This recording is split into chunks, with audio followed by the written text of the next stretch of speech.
하나님 말씀 보겠습니다. 이 말씀 마태복음 20장 1절에서 16절까지 말씀 한 절씩 다시 교독하시겠습니다. 하늘나라는 자기 포도원에서 일할 일꾼을 고용하려고 이른 아침에 집을 나선 어떤 포도원 주인과 같다. 그는 품삯을 한 데나리온으로 일꾼들과 합의하고 그들을 자기 포도원으로 보낸다. 그리고서 9시쯤에 나가서 보니 사람들이 장터에 빈둥거리며 서 있었다. 그는 그들에게 말하기를 여러분도 포도원에 가서 일을 하시오. 적당한 품삯을 주겠소 하였다. 그래서 그들이 일을 하러 떠났다. 주인이 다시 12시와 오후 3시쯤에 나가서 그렇게 하였다. 오후 5시쯤에 주인이 또 나가 보니 아직도 빈둥거리고 있는 사람들이 있어서 그들에게 왜 당신들은 온종일 이렇게 하면 없이 빈둥거리고 있어? 하고 물었다. 그들이 그에게 대답하기를 아무도 우리에게 일을 시켜주지 않아서 이러고 있습니다 하였다. 그래서 그는 당신들도 포도원에 가서 일을 하시오 하고 말하였다. 저녁이 되니 포도원 주인이 자기 관리인에게 말하기를 일꾼들을 불러 맨 나중에 온 사람들부터 시작하여 맨 먼저 온 사람들에게까지 품삯을 치르시오 하였다. 오후 5시쯤부터 일한 일꾼들이 와서 한 데나리온씩을 받았다.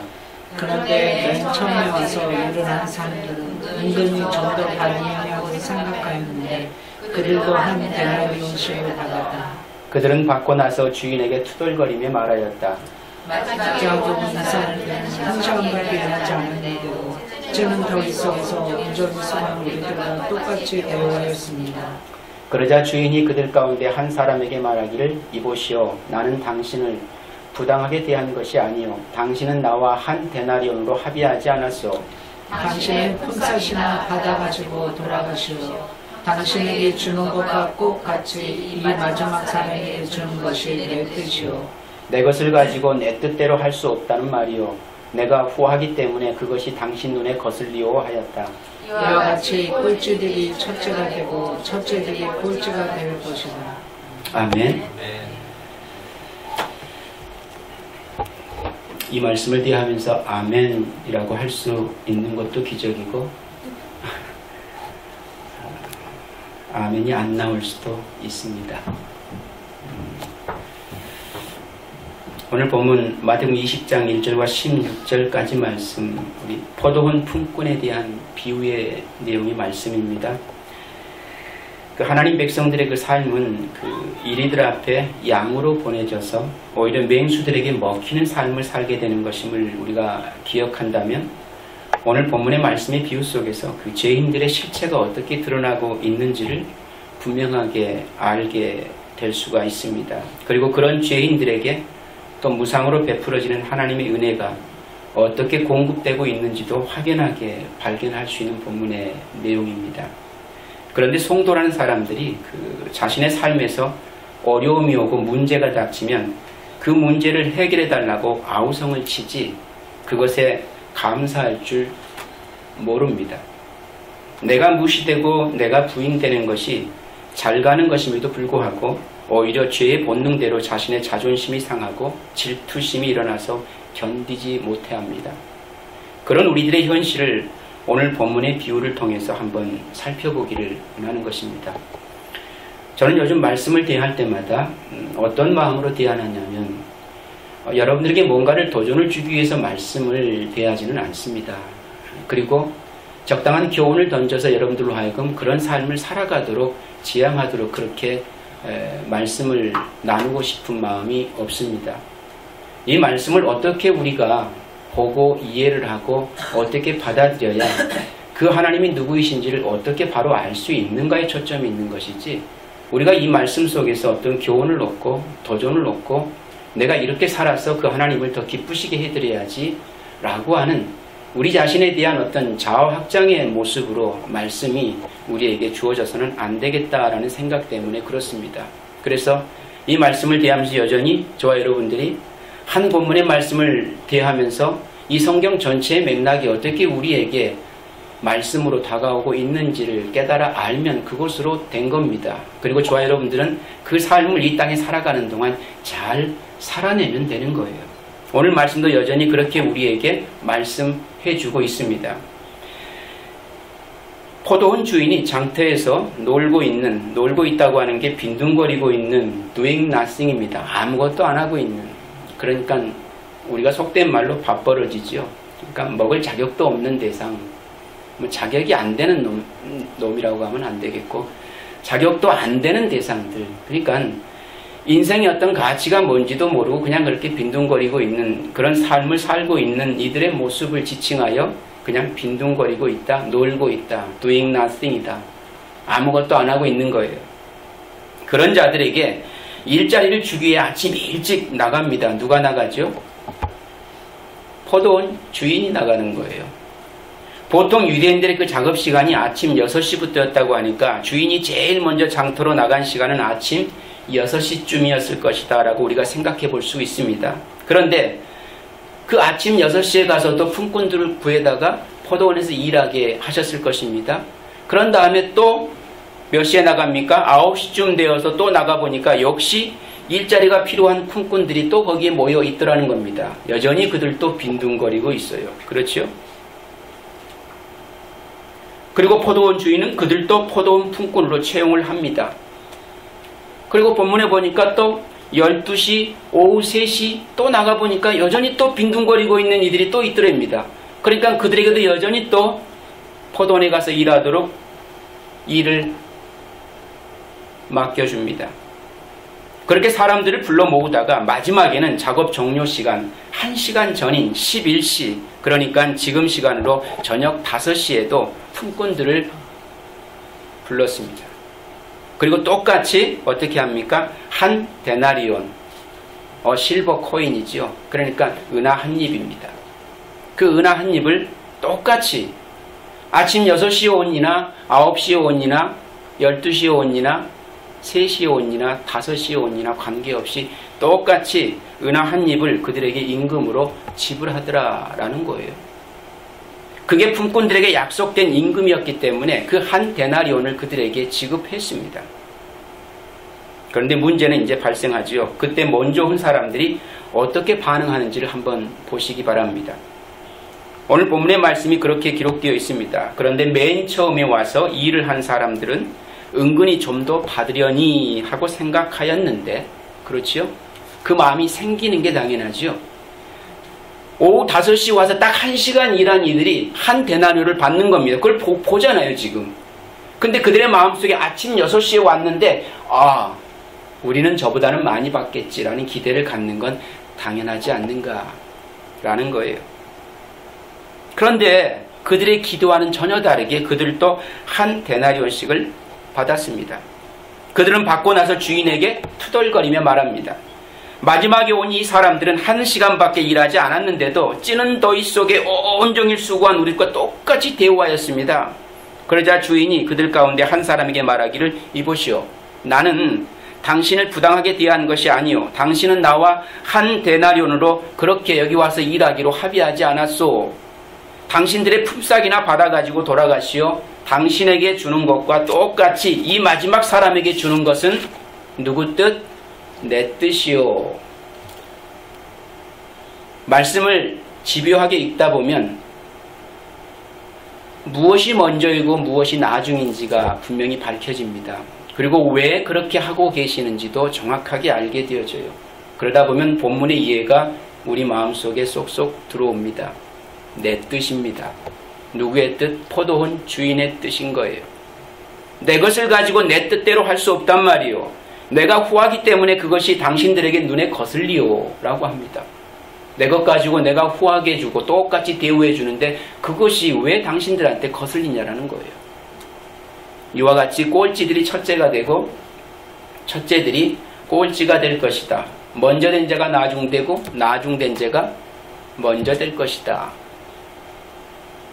먼저 온 사람들이 왜 내가 일을 많이 했는데 똑같은 보상을 해주냐고 따집니다. 그랬더니 주인이 내 뜻대로 내 마음대로 임금을 주겠다는데 왜 너희가 따지고 뜨느냐라고 그들을 오히려 야단칩니다.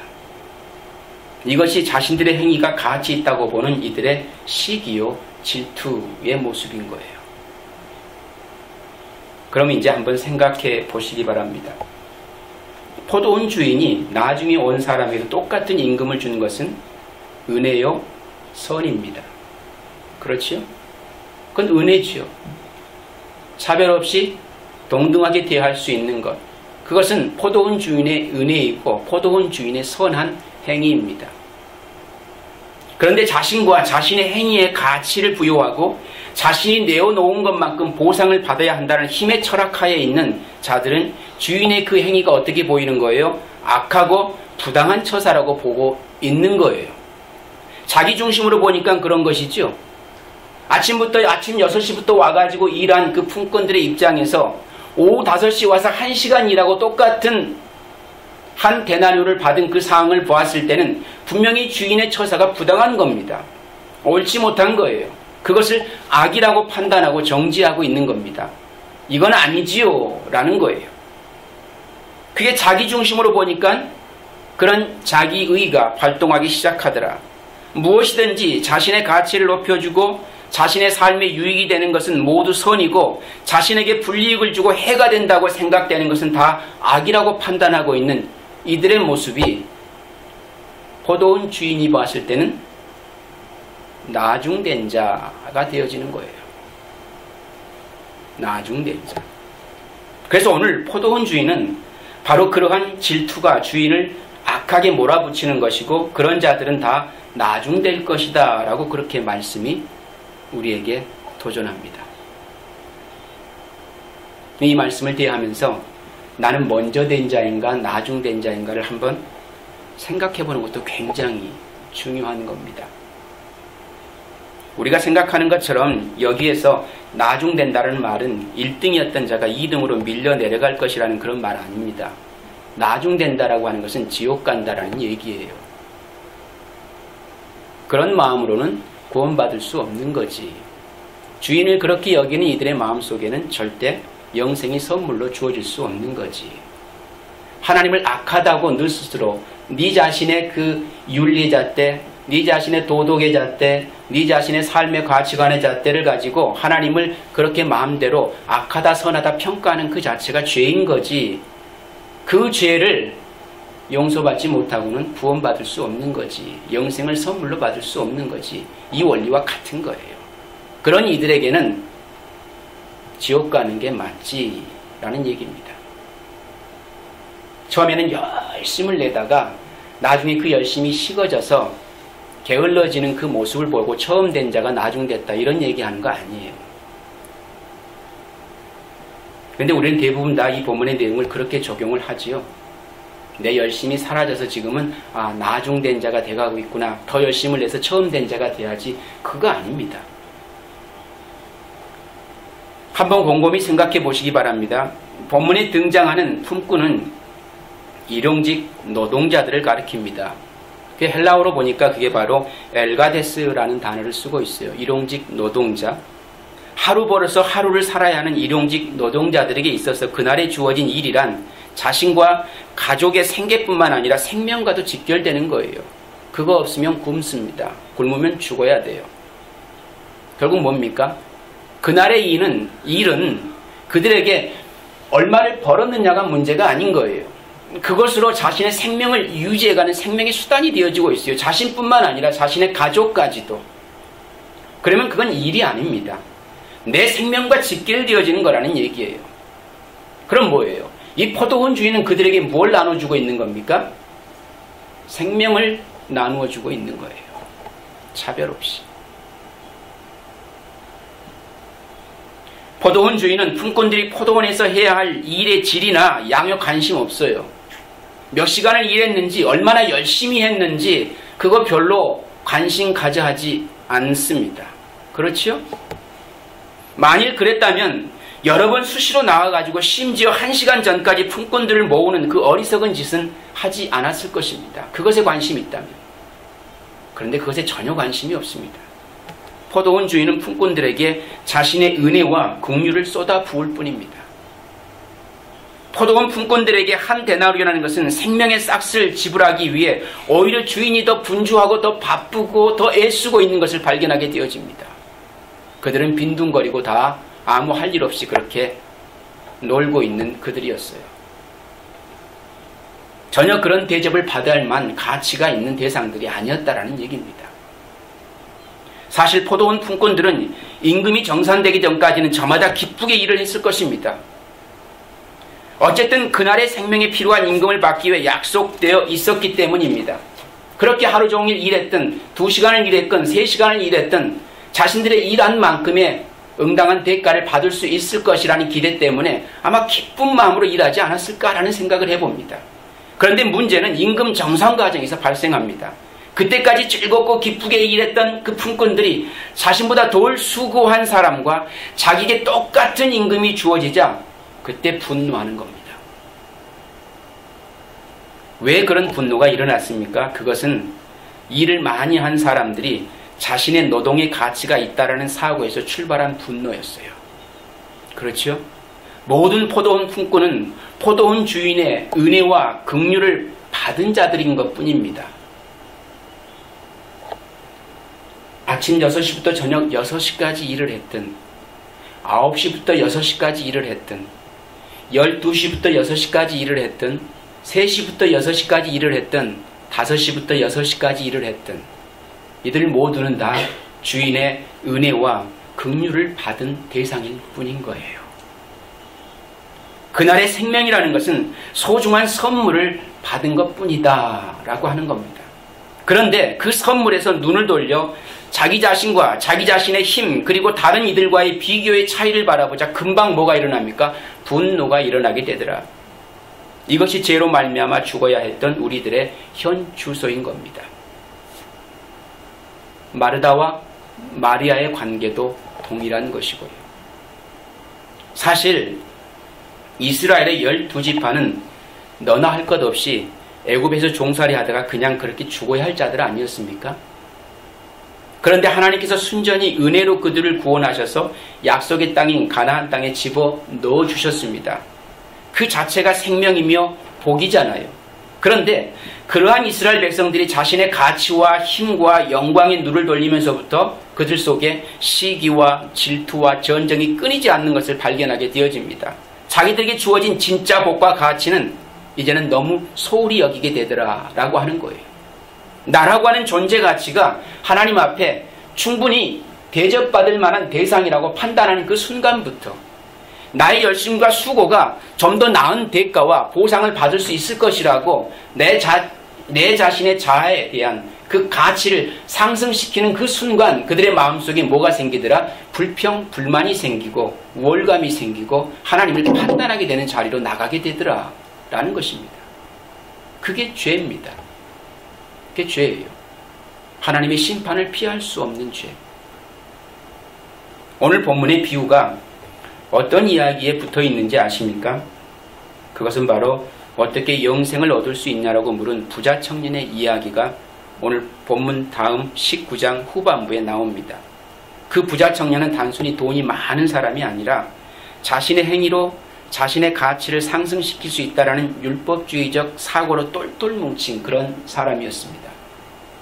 돈이 많아서 지옥 가면 큰일이게요. 그렇지 않겠습니까? 그럼 이 세상 부자는 다 지옥 가야 되는 겁니까? 그러면 돈이 없으면 천국 가는 겁니까? 그러면 가난한 사람은 다 천국 가는 거예요? 그렇게 말씀을 너무 우리 입장에서 주관적으로 판단하고 해석을 해서는 안 되겠다. 그 부자 청년이라고 하는 그 부자라고 하는 그 의미 자체가 돈이 많고 적음의 부자를 얘기하는 게 결코 아닙니다. 물론 그는 현실적으로 돈을 많이 가지고 있는 자이긴 했어요. 그렇지만 그 돈이 많다는 것 때문에 부자가 아닙니다. 자신이 원래 바라고 의도했던 게 뭡니까? 영생을 어떻게 얻을 수 있냐라는 거였어요. 근데 그 부자 청년의 마음속에는 그 영생은 자신의 수고와 열심과 노력만 거기에 주어지면 얼마든지 그 영생을 얻을 수 있지 않겠느냐라고 생각을 했던 거예요. 그 정이 안 되면 돈으로 그 영생을 살려는 마음도 있었을지 모릅니다. 그런데 그 부자는 절대로 자신의 돈, 피 같은 돈을 내어놓을 수 있는 당사자는 못 됩니다. 다른 방법으로 그 영생을 얻고 싶었던 거예요. 그게 뭡니까? 율법을 잘 지켜 행하는 행위를 가지고 그 영생을 충분히 살 수 있지 않을까 라는 그런 기대를 가지고 예수님을 찾아갔던 거예요. 부자 청년은 돈이 많아서 지옥 가는 게 아닙니다. 자신의 행위를 가지고 영생을 얻을 수 있다고 하는 어리석은 발상 때문에, 그것이 죄거든요. 나의 가치, 나의 됨됨이, 내 존재의 가치를 주님이 인정하실 만한 가치로 내어놓아서 그것으로 말미암아 그 구원을 얻어보겠다고 하는 그 자기 욕망이 결국 죄인 겁니다. 그거로 말미암아 심판을 받는 거예요. 그러니까 주님은 그러한 종류의 부자는 절대로 천국에 못 들어간다라고 그렇게 말씀하십니다. 그 사람은 부자라서 못 들어간다는 게 아니에요, 사실은. 우리가 생각하는 재물이 많아서 못 들어가는 게 아닙니다. 뭘로 부자입니까? 자신의 의로 말미암는 부자. 그랬더니 사도 베드로가 그럼 예수님을 위해 모든 걸 다 버리고 주님을 쫓은 우리는 어떻게 상을 받게 됩니까? 라고 또 물어요. 그 부자도 천국 못 갑니다. 그러면 이제 보세요. 마태복음 19장 27절 30절 말씀이 뭐라고 기록되어 있냐면, 이 말씀을 듣고 베드로가 예수께 말하였다. 보십시오. 우리는 모든 것을 버리고 선생님을 따랐습니다. 그러니 우리가 무엇을 받겠습니까? 그래, 부자는 부자라서 천국 못 간다고 칩시다. 그럼 우리는 우리의 모든 걸 다 버리고 주님을 쫓았는데 그럼 우리는 무슨 상을 받습니까? 되묻는 거예요, 지금 베드로가. 예수께서 그들에게 말씀하였다. 내가 진정으로 너희에게 말한다.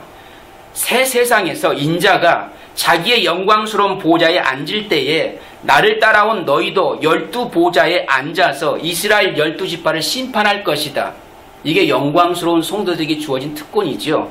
자, 내 이름을 위해서 집이나 형제나 자매나 아버지나 어머니나 자식이나 땅을 버린 사람은 100배나 받을 것이요 라고 그렇게 말씀하면서 또 영원한 생명을 물려받을 것이다. 그러나 첫째가 된 사람은 꼴찌가 되고 꼴찌가 된 사람은 첫째가 되는 경우가 많을 것이다.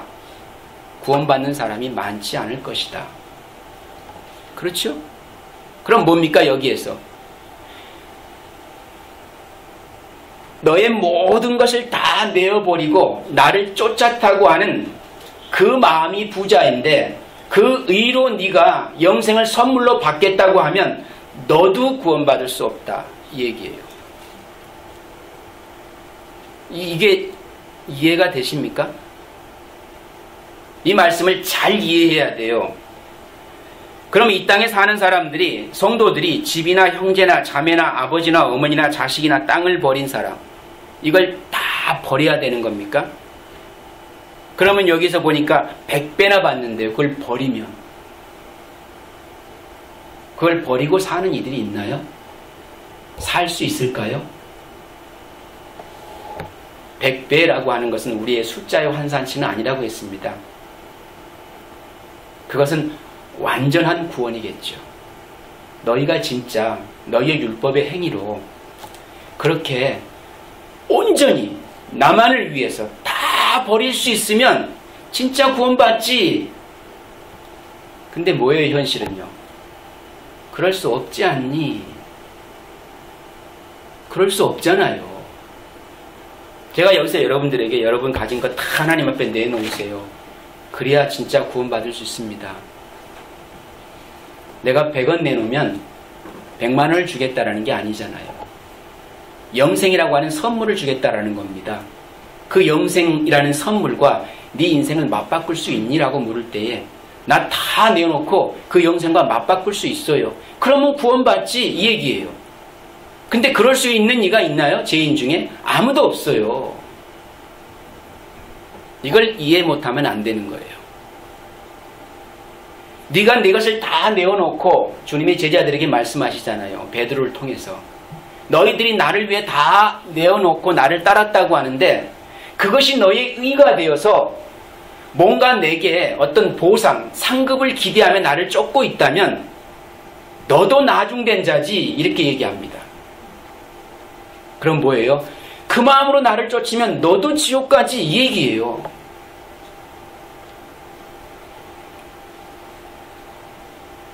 같은 말씀이 반복되고 있죠. 개역성경에 나온 먼저 된 자가 나중되고 나중된 자가 먼저 된다라는 것입니다. 결국 부자 청년의 이야기와 베드로의 질문에 대한 답변이 오늘 우리가 살펴보고 있는 포도원 품꾼의 비유인 거예요. 그것에 대한 정확한 답변을 지금 포도원 품꾼의 비유를 가지고 지금 설명해 주고 있습니다. 그러면 결론이 어떻게 제시가 되고 있는 겁니까? 예수님을 버리고 떠나간 부자 청년이나 나에게 무슨 보상을 해줄 것이냐고 물은 베드로나 똑같이 예수님이 나중될 것이라 말씀하신 부자라는 얘기입니다. 자기 의의 부자. 자신의 열심과 수고와 노력과 헌신과 이 모든 것들을 다 주님 앞에 내려놓고 주님만을 쫓았으니까 그 의 때문에 그러면 나는 어떤 보상을 받는 겁니까? 라고 되묻는 것. 그게 가난한 부자입니다. 그게 가난한 부자예요. 죄인은 자신의 의로 구원받는 게 아니잖아요. 그렇죠?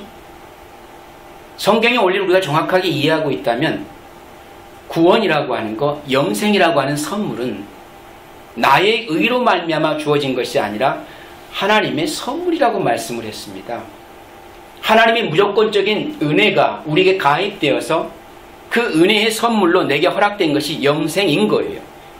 그 영생의 선물을 받은 이들에게 있어서 그들이 받을 만한 자격이나 조건이나 어떤 업적이나 어떤 이런 것들이 있어서가 아니라 하나님께서 무상으로 우리에게 공급해 주는 거잖아요. 당신의 택한 그 백성들을 구원하시고 작정하신 그 하나님의 뜻인 거예요. 오늘 여기 포도원 품꾼의 비유에 있는 것처럼 포도원 주인의 뜻입니다. 그 뜻에 말미암아 우리가 구원이라고 하는 영생이라고 하는 선물을 받게 되어진 것이지, 그 구원이 내게 주어지기까지 나의 열심과 수고가 하나님 앞에 어필돼서 그것이 기특하게 보여서 그래 너는 구원받을 만해 라고 해서 그 구원이 주어진 게 아니라는 얘기입니다. 오늘 그 영생은 그렇게 하나님의 자발적인 의지에 의해서 포도원 품꾼, 포도원 주인의 그 뜻에 의해서 그 품꾼들에게 공급되어진 똑같은 한 데나리온, 그들에게 생명이 공급되어지고 있더라 라는 얘기입니다. 하나님의 백성들은 바로 그 부자됨, 자신의 그 부자됨, 이 땅에 사는 동안 자신의 그 행위를 가치 있게 여겨 그것으로 어떤 차등 있는 보상을 요구하는 그러한 자리에서 지속적으로 밀려 내려가는 과정을 겪게 되는 겁니다. 그게 성도의 신앙 생활이에요. 우리의 자아가 하나님 앞에 꺾어져 죽어지지 아니하면, 예수 그리스도로 말미암아 십자가에 죽으신 그 죽으심의 삶이 내 삶 속에 경험되어지지 아니하면 우리는 우리의 의로 말미암아 망하는 존재인 거예요. 그게 죄인들의 원래 자리입니다. 그러면 그 죄인들이 살 수 있는 것은, 그래 맞아 내가 저 십자가에 매달려 주님처럼 죽어야 맞지, 뭐 때문에? 내 죄 때문에. 나의 이 소소한 의, 하나님 앞에 내 자랑을 일삼고 나를 드러내 보이려고 하고 내가 조그만 행한 그 가치가 얼마나 위대한 가치인지를 자꾸 프루브하려고 했던 우리의 그 교만한 아집, 우리 어리석은 아집, 이런 것들이 저 십자가에 매달려 죽지 않냐면 구원받을 수 없었던 것이지 라는 그 믿음의 고백을 할 수 없으면 결국 우리는 그 의, 그로 말미암아 부자가 되어서 맨 나중된 자가 될 수밖에 없는 자리라는 얘기입니다. 그런 너희를 구원한 건 하나님의 은혜였지 라는 얘기예요. 네가 그것으로 정말 구원받을 수 있다고 생각하면 너의 자식도 버리고 부모도 버리고 네 재산도 버리고 네 가진 거 한번 다 버려봐. 누굴 위해서? 날 위해서. 그러면 넌 완전한 구원을 받을 수 있어. 그게 율법으로 얻을 수 있는 구원이었습니다. 근데 그 율법을 아무도 못 지켜요. 그래서 예수님께서 이 땅에 오셔서 그 율법의 완성자, 마침이 되신 거예요. 그래서 구원은 은혜의 선물이다 라는 겁니다. 성도들은 그저 포도원에 들어가서 생명에 관한 일에 참여할 수 있게 된 것으로 행복해야 되는 거예요. 그것으로 행복한 겁니다. 그게 얼마나 감사한 일인지를 모르니까 그 일이 수고가 되는 것이고, 그것을 차등 있는 상급을 바라며 그것을 위해 남을 시기하고 질투하고 그렇게 되는 거 아니겠습니까? 그 가치가 얼마나 소중한지를 모르니까 자신의 가치 앞에 모든 관심을 두는 겁니다. 그래서 내가 한 만큼에 대한 뭔가 보상이 내게 따르지 아니하면 뭐가 되는 거예요? 그게 이제 우리 안에서 판단이 되어지는 것입니다. 그래서 이건 선한 것이니 이건 악한 것이니 이제 정지하기 시작하는 거예요. 그것들로 인하여서 우리 마음속에 죄성이 드러나는 것입니다. 뭘 모르니까요. 내가 받은 구원의 가치가 얼마나 감사할 만한 조건인지를 바르게 인식하지 못하고 있으니까. 자신에게 생명을 주신 이가 그 생명의 일에 동참하게 하신 것이 얼마나 감사한 일이며 기뻐할 일인지를 아는 이들은 일찍 불려올수록 감사한 거죠.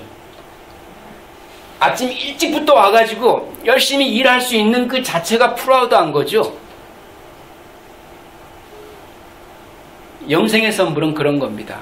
우리를 그렇게 만들어가는 거예요. 나중 와서 일한 사람들이 오히려 미안한 거예요. 아, 더 일찍 와서 이렇게 같이 했으면 너무 좋았을 뻔했는데. 이런 마음을 갖게 되는 것이 영생을 선물로 받은 이들의 삶의 내용이라는 거예요. 근데 그 가치를 모르니까 난 아침부터 와가지고 힘들게 일했는데 $1 받고, 쟤는 1시간밖에 안 했는데 $1 받고, 이게 뭐냐? 내 인생 뭐야? 라고 판단하는 겁니다.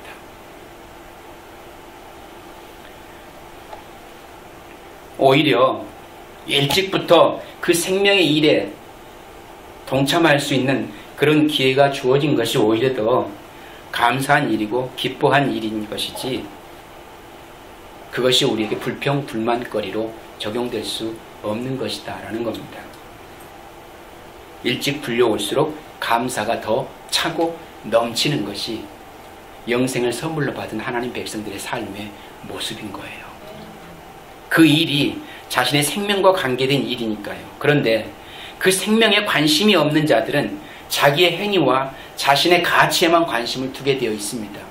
그래서 상급이니 하면서 다른 이들보다 더 나은 가치와 영광을 챙기기 위해서 그렇게 고전분투하고 있는 거 아닙니까?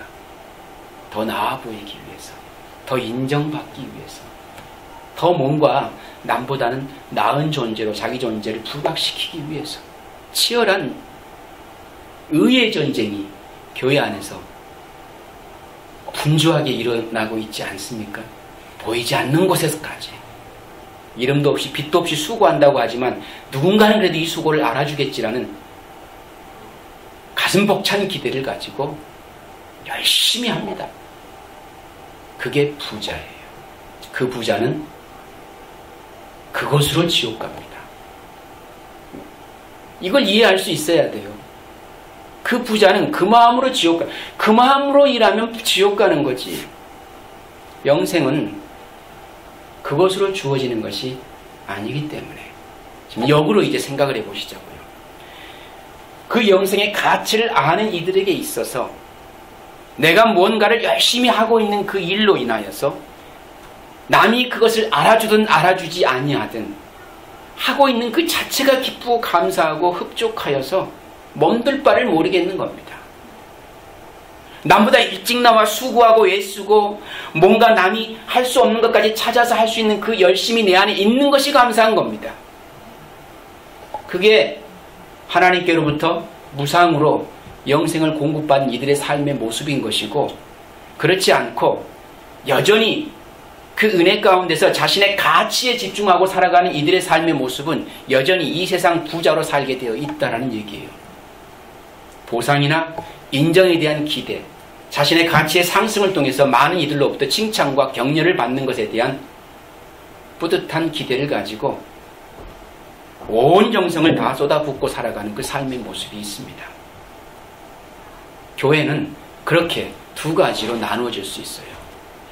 우리의 삶 속에서.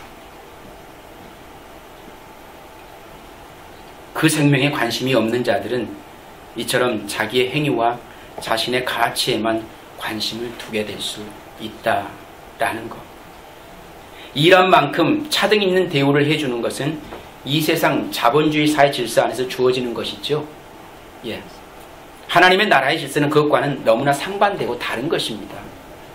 하늘의 질서는 긍휼과 은혜와 자비에서 비롯되는 것이지 내가 뭘 했는가 안 했는가에서 비롯되는 것이 아니다라는 거예요. 거기에는 은혜 받을 자의 능력이나 업적이나 배경이나 조건이 결코 개입될 수 없습니다. 그렇잖아요. 그런데 그러한 질서를 바로 알지 못하는 자들이 이 세상에 자본주의적 질서관을 가지고 하나님께 차등 있는 보상을 해달라고 하는 거예요. 내가 이만큼 했으니 하나님이 이만큼 해주시겠지 라는 기대를 가지고 하나님 앞에 대시합니다.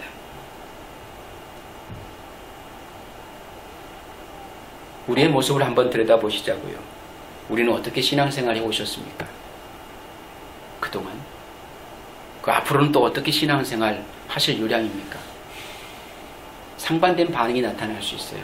이렇게 얘기하면 앞으로 이제 아무것도 하지 말아야지 라는 반응이 나올 수 있는 거고, 그러면 그동안 내가 했던 건 뭐야? 라고 하면서 불평불만이 나올 수도 있습니다. 그럼 내가 한 건 아무것도 아닌가 보네? 이렇게 되잖아요, 지금. 그럼 앞으로 아무것도 안 해도 괜찮겠네? 이런 것들로 인하여 우리의 마음에 자족을 가질 수 있는 그런 내용이 될 수도 있습니다. 근데 그것은 영생을 선물 받은 하나님 백성들의 마음은 아니죠. 결코 아닙니다. 그건 뭐예요? 그동안 신앙생활은 모든 것이 다 자기중심의 신앙생활을 했다라는 결론인 거예요. 그리고 여전히 이제 하고 싶지 않았는데 그 얘기가 주어지자마자 내 마음속에 아이고 잘됐다 싶은 자기 자족의 마음으로 가는 겁니다. 아 그래, 이제는 좀 내가 좀 쉬어야지. 안 해도 되는데 내가 왜 굳이 해야 돼? 이런 마음이 생기는 거예요. 그게 뭡니까? 영생의 가치를 모르는 거겠죠. 솔직히 얘기해서. 그 가치를 모르면 우리는 모든 중심을 누구한테 줍니까? 나한테 줍니다. 그래서 내가 하고 안 하고를 결정하는 그런 초이스를 갖게 되는 거예요. 그런데 영생을 선물로 받은 이들의 삶은 누구에게 다 내어놓는 삶이 되는 겁니까? 하나님 앞에 다 내어놓는 삶이 되기 때문에 더 이상 내 초이스는 없습니다. 내 안에 그리스도가 살았다며요. 그러면 그 생명이 나를 이끌어 가는데 나로 하여금 그런 삶을 지향하도록 이끌어 가겠냐라는 거예요. 나 없음의 존재의 삶인데, 나는 부인되어지는 삶인데, 그게 믿음의 삶이니까 그 믿음의 삶을 살아가는 동안에 나라고 하는 존재가 누군가로부터 인정받지 못한다고 해서 내가 하고 있는 일을 스탑하겠냐라는 거예요. 아닙니다. 그럴 수 없어요. 그 생명이 나를 끌고 가는 동안 내내 나는 그저 그것이 감사한 겁니다. 내가 사용되어지고 내가 쓰여지는 그 현장이 너무나 기쁜 거예요. 그게 영생받은 성도들의 삶의 내용인 것이지, 우리가 생각하는 것처럼 어떤 기대나 가치나 업적이나 이런 것들을 많이 남겨서 나라고 하는 가치가, 자아가 많은 이들에게 보다 크게 부각되는, 그리고 하나님이 나를 더 다른 사람보다 크게 여겨주는, 거기에 우리 신앙생활의 포커스가 있는 게 아닙니다. 우리는 그렇게 예수 그리스도로 말미암아 우리 자신의 자아가 끊임없이 죽어지는 자리로 내려가는 것이고, 예수 그리스도의 은혜의 공로가 우리 안에서 계속 드러나 보여지는 것입니다. 내 자랑은 사라지고 주님만 자랑하게 되는 자리로 내려가게 되어진다. 이게 성도의 삶의 여정입니다. 그런데 그러한 질서를 바로 알지 못하는 자들이 이 세상의 자본주의 질서관을 가지고 하나님께 차등 있는 보상을 해달라고 밤마다 때를 쓰는 이들이 허다하게 많습니다. 어디? 교회 밖에요? 아니요. 교회 안에요. 그렇지 않습니까? 그런데 이들은 성경에서 하나님을 살해하는 자들로 그렇게 드러나더라고요. 오히려 그들이 하나님을 살해합니다. 하나님이 잘못됐다 판단하고 정죄하더라고요. 그렇게 하면 안 되는 거죠. 오늘 본문에 똑같은 거예요. 포도원 주인에게 그렇게 하면 안 되는 거죠. 이건 불공평하죠. 내 것 갖고 내가 하겠다는데 네가 왜 그러니? 내가 너와 약속을 안 지킨 것도 아니고 내가 약속대로 너한테 똑같이 한 데나리온을 지급했는데 너 왜 나한테 그러니? 내 것으로 내가 그렇게 주겠다는데, 그 풍성한 은혜와 자비를 공급하겠다는데 왜 네가 와서 내 것 가지고 그렇게 따지니? 그건 아니지 않니? 그러니까 네 거이나 갖고 그냥 돌아가라. 너 근데 계속 그 마음으로 살면 너 지옥 가는 거야. 단순하게 얘기하면 이 본문의 내용이 그런 내용입니다.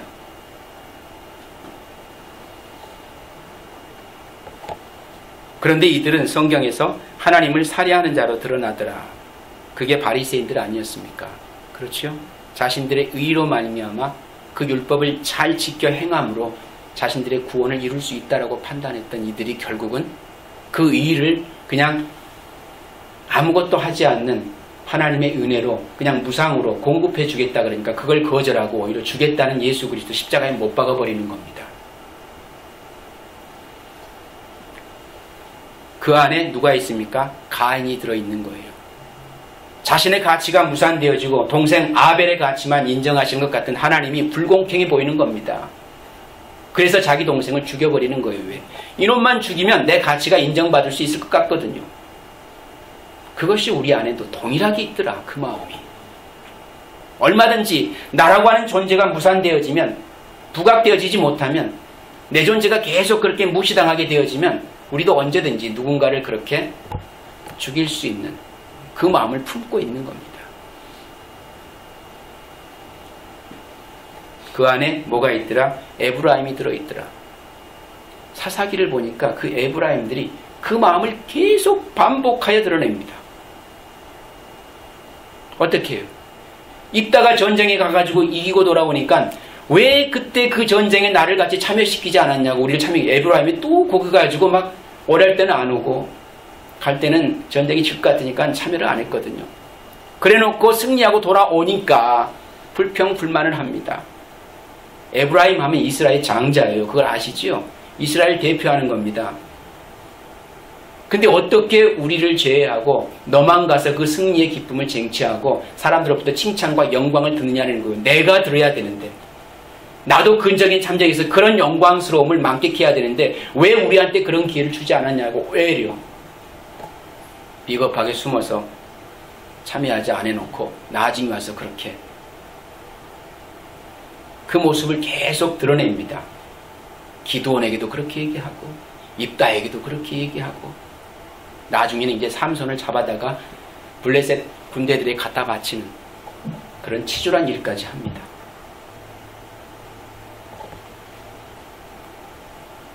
그 안에 에브라임이 들어있더라. 그 안에 바로 우리의 여전한 죄성이 들어있더라 라는 겁니다. 바울이 로마서 4장에서 이 하늘의 질서를 이렇게 표현해주고 있는 것을 볼 수가 있습니다. 로마서 4장 4절과 8절 말씀에 이 일을 하는 사람에게는 품삯을 은혜로 주는 것으로 치지 않고, 자 보세요.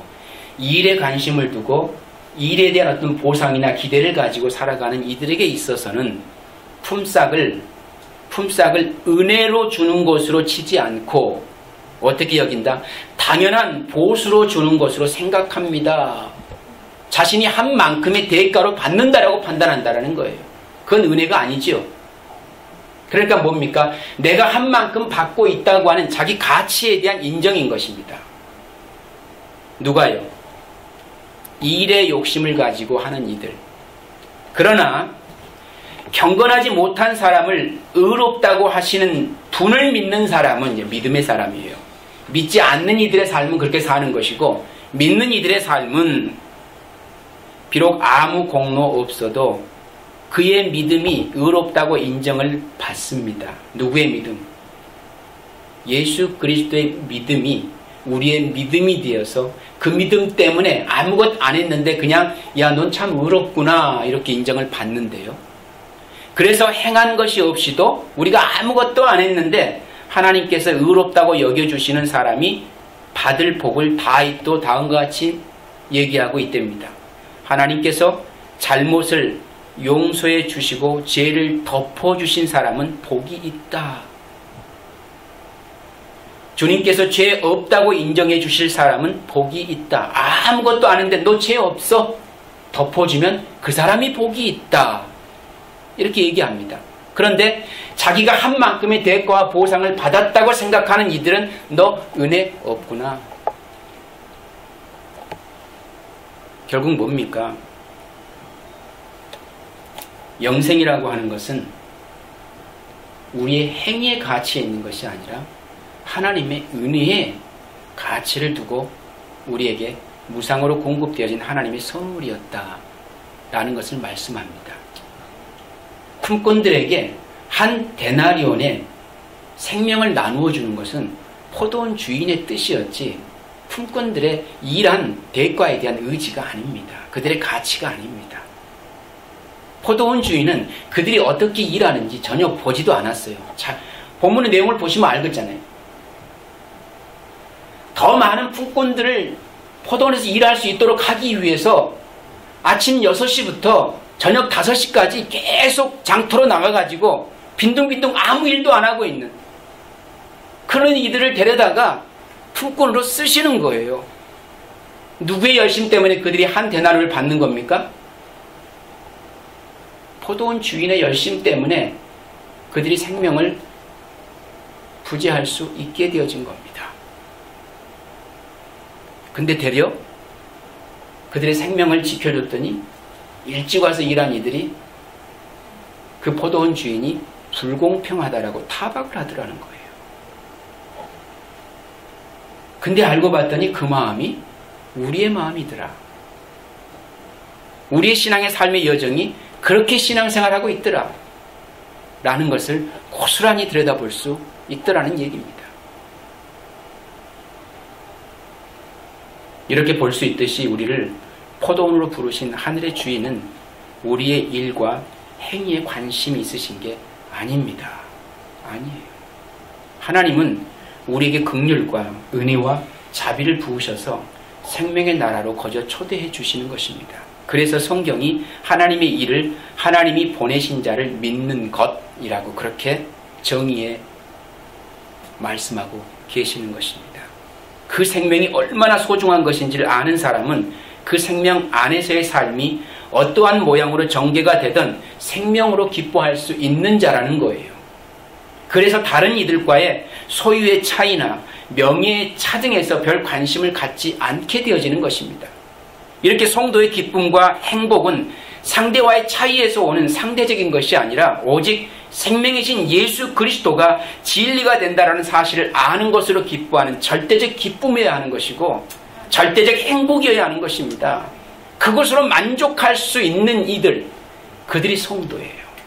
그들이 하나님 백성입니다. 그들은 이 세상을 그렇게 살아가지게 되어져 있다라는 겁니다. 이것을 뭐라고 얘기합니까? 심령이 가난한 자라고 합니다. 왜? 그들만 천국을 소유할 수 있습니다. 그들만. 그래서 하나님의 나라는 자기 포도원에서 일할 일꾼을 고용하려고 이른 아침에 집을 나선 어떤 포도원 주인과 같다. 오늘 본문의 소두가 그렇게 시작하는 거예요. 하나님의 나라 이꼴은 누구라는 겁니까? 열심히 장터에 가가지고 품꾼들을 데려다가 포도원에서 일할 수 있도록 그렇게 고용해주는 포도원 주인이 하나님의 나라지 라고 선포합니다. 그게 하나님의 나라래요. 그 하나님의 나라는 하나님에 의해서 우리에게 무상으로 공급되어진 겁니다. 열심히 일한 품꾼들의 의지 아니에요. 시간에 차등을 두고 6시간 일한 사람이나 12시간 일한 사람이나 관계없이 1시간 일한 사람이나 관계없이 그들이 무엇을 했는가를 되묻지 아니하시고 그들의 죄의 크고 작음을 되묻지 아니하시고 하나님의 긍휼과 사랑과 자비로 말미암아 한 데나리온의 생명을 그들에게 아낌없이 공급해 주시는 그 포도원 주인 하나님의 은혜에 있더라. 그래서 그 하나님의 은혜가 그들 가운데 침노한 이들의 삶 속에는 하나님의 나라가 그들의 삶 속에 누려지더라. 오늘 저와 여러분들이 그 나라를 그 마음으로 누리고 살아가고 있는가?